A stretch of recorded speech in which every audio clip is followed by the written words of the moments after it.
Hello everyone and welcome to the 2020 World Cup semi-final preview.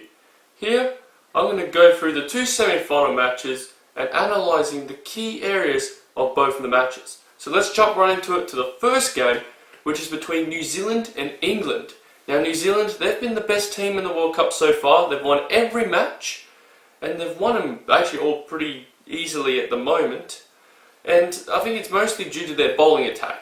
Their bowling attack, led by their spinners Mitchell Sadner and Sodhi, they've both been fantastic. Sodhi's been very good. He's had a few wickets. He's been very economical. But I think the standout bowler in that group is Mitchell Sadner, and he's, in my opinion, is probably been one of the best bowlers in this World Cup. He's been getting wickets. He's been very economical, and he's just bowling them in the right place, getting the wickets at the right time for New Zealand, and also pinch hitting from Nathan McCullum has helped that with the spinning depth.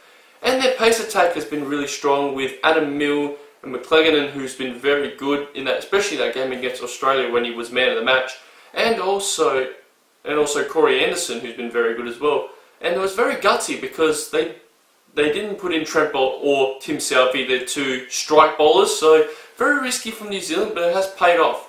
Their batting, well, hasn't been at the extreme best. They haven't actually cracked 200 in any of their scores, so they've had some good scores from like Martin Gopt, who's made an 80, Kane Williamson's been consistent, and some good power hitting from like Luke Ronke, Ross Taylor, and Grant Elliott, those type of players. But I reckon their batting lineup could actually still have a lot of improvements, so it's really scary proposition to hear that. They're going against England. Now England, their batting lineup has been fantastic. They've chased down totals between 150 to 200, so it's been very impressive, led by Joe Root, who's made some good scores. Josh Butler, including against Sri Lanka, he made a 60. Moeen Ali made a fantastic score to keep them in the game against Afghanistan.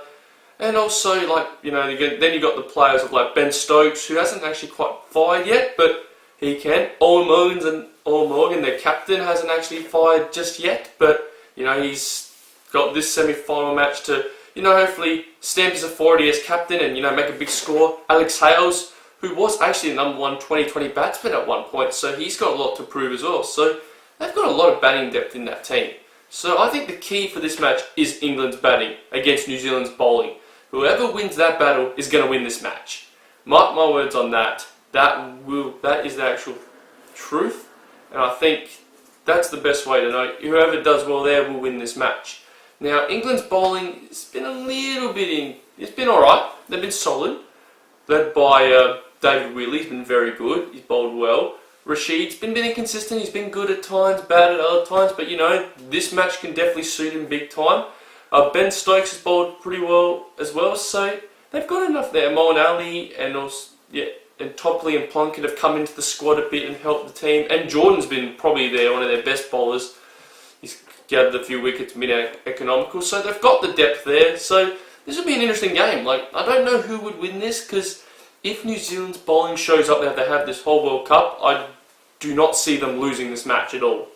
But as I said, it's down to that England batting. Whoever wins that will win this match. So stay tuned for that. That'll be an exciting contest coming up there. The second match is between India and the West Indies. Now, India, they didn't start very well. They actually lost their first match quite convincingly to New Zealand. But ever since then, they've won every game. They've done well. They've batted well. They've bowled well. Their bowling lineup has been very good. A lot of spinners there. Ashwin, Jadeja, Yuvraj Singh goes in there. Nehra's very good as well. They've got a very good bowling lineup that is consistent and can get the wickets when they need. So they've done very well. And their batting lineup, consistent mainly of their superstar batsman Virat Kohli. He has been fantastic. He was the man that won them that match against Australia to get them into the semi-finals. Unbeaten 82. He was absolutely fantastic. And MS Dhoni as well. He's been very good. He's steadied the ship. He's usually been not out in most of the innings this World Cup. So he's actually been doing really well. And one batsman I reckon in particular that hasn't actually performed just yet, that's Rohit Sharma. Usually we see him, smashing a lot of balls for six and all that stuff. We've seen him in one-day matches. He's made big scores, and his ability to score really quickly makes him a real valuable asset to this team, but he hasn't really shown that just yet. So watch out, he could perform in this semi-final, and if he does, that goes a long way of winning this match. So they've got a lot there. Now the West Indies, their batting lineup is arguably one of the best in this tournament. It definitely is. You've got Chris Gayle, who didn't play against Afghanistan. Maybe that was the reason why they lost to him, but he did make a ton in the first game, and we know how good he can be. He's made a few tons in 2020, and we know his best is absolutely magnificent. Now, you've got people like Dwayne Bravo, Andre Russell, who can hit the ball fantastically, and you've got Darren Sammy as well, Brathwaite's in that, Ramden, but also you've got like Mullen Samuels can hit it as well, so they've got enough there. And we've seen Fletcher, I don't think he's playing unfortunately, but we've seen him make an 80, and Charles at the top board has been good, so they've got enough batting talent there.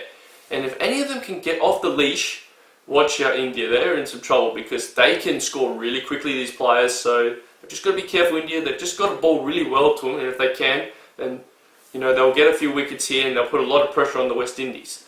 Now their bowling line of the West Indies, Badri's been fantastic. Probably been their best bowler. He's taken wickets, very economical as well. Him and Suleiman Ben have been great spinners for the team.